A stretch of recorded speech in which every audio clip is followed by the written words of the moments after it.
বাংলাদেশে ছাত্র জনতার আন্দোলনের সময় ব্যাপক সহিংসতা, প্রাণহানি এবং হতাহতের ঘটনায় জড়িতদের বিচার চায় জাতিসংঘ। একই সঙ্গে সহিংসতা, প্রাণহানি এবং মানবাধিকার ও রাজনৈতিক অধিকার লঙ্ঘনের সঙ্গে জড়িতদের জবাবদিহির মুখোমুখি করা দরকার বলেও মন্তব্য করেছে সংস্থাটি। স্থানীয় সময় মঙ্গলবার জাতিসংঘের নিয়মিত ব্রিফিংয়ে বাংলাদেশের বিষয়ে দেয়া বিবৃতিতে এবং সাংবাদিকদের করা প্রশ্নের জবাবে মহাসচিব আন্তোনিও গুতেরেসের মুখপাত্র স্টিফেন ডুজারিক এসব মন্তব্য করেন। তিনি বলেন, বাংলাদেশের নতুন অন্তর্বর্তীকালীন সরকারের প্রধান উপদেষ্টা ড. মোহাম্মদ ইউনুসকে অভিনন্দন জানিয়ে চিঠি লিখেছেন মহাসচিব আন্তোনিও গুতেরেস। চিঠিতে বাংলাদেশে শান্তি ফিরিয়ে আনা এবং জাতীয় সংসদ নির্বাচন আয়োজনের প্রচেষ্টাকে স্বাগত জানিয়েছেন তিনি। এদিনের ব্রিফিংয়ে মুখপাত্র স্টিফেন ডুজারিক প্রথমে বাংলাদেশ ইস্যুতে একটি বিবৃতি পাঠ করেন। এরপর সাংবাদিকদের করা প্রশ্নের জবাবে কথা বলেন। বিবৃতিতে তিনি বলেন, আমি মহাসচিব কর্তৃক প্রেরিত একটি চিঠি সম্পর্কে কিছু প্রশ্ন পেয়েছি। আমি আপনাদের বলতে পারি, গণপ্রজাতন্ত্রী বাংলাদেশের অন্তর্বর্তী সরকারের প্রধান উপদেষ্টা ড. মোহাম্মদ ইউনুসকে অভিনন্দন জানিয়ে একটি চিঠি লিখেছেন মহাসচিব আন্তোনিও গুতেরেস।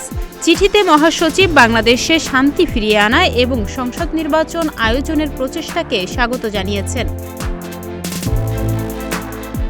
তিনি বলেন, চিঠিতে মহাসচিব আরও বলেছেন, তিনি আশা করেন যুবক ও নারীদের পাশাপাশি সংখ্যালঘু এবং আদিবাসী সম্প্রদায়ের কণ্ঠস্বরও বিবেচনায় নেওয়াসহ ড. ইউনূসের সরকার একটি অন্তর্ভুক্তিমূলক পন্থা গ্রহণ করবে। তিনি সব নাগরিক এবং বিশেষ করে সংখ্যালঘুদের পূর্ণ সুরক্ষা নিশ্চিত করতে বাংলাদেশের অন্তর্বর্তী সরকারের ওপর নির্ভর করেছেন। এছাড়া রোহিঙ্গা শরণার্থীদের কল্যাণ নিশ্চিত করার জন্য ড. মোহাম্মদ ইউনূসকে জোরালোভাবে আহ্বান জানিয়েছেন মহাসচিব, বিশেষ করে মিয়ানমারের অবনতিশীল পরিস্থিতির পরিপ্রেক্ষিতে। পরে এক সাংবাদিক বাংলাদেশের চলমান পরিস্থিতি নিয়ে প্রশ্ন করেন। তিনি বলেন, সংকটময় এই সময়ে বাংলাদেশ যখন স্থিতিশীলতার দিকে এগিয়ে যাচ্ছে, তখন বাংলাদেশকে সমর্থন জানিয়ে মহাসচিব যে চিঠি লিখেছেন তার জন্য ধন্যবাদ জানাচ্ছি। ছাত্র জনতার আন্দোলনের সময় স্বৈরাচার হাসিনার দেখামাত্র গুলির নির্দেশে ৮১৯ জনের মৃত্যু এবং অন্তত ২৫,০০০ মানুষ আহত হয়েছেন, যাদের অধিকাংশই গুলিবিদ্ধ। এই হত্যাকাণ্ড এবং হতাহতের সঙ্গে জড়িতদের বিচারের দাবি করেছেন কি জাতিসংঘ মহাসচিব?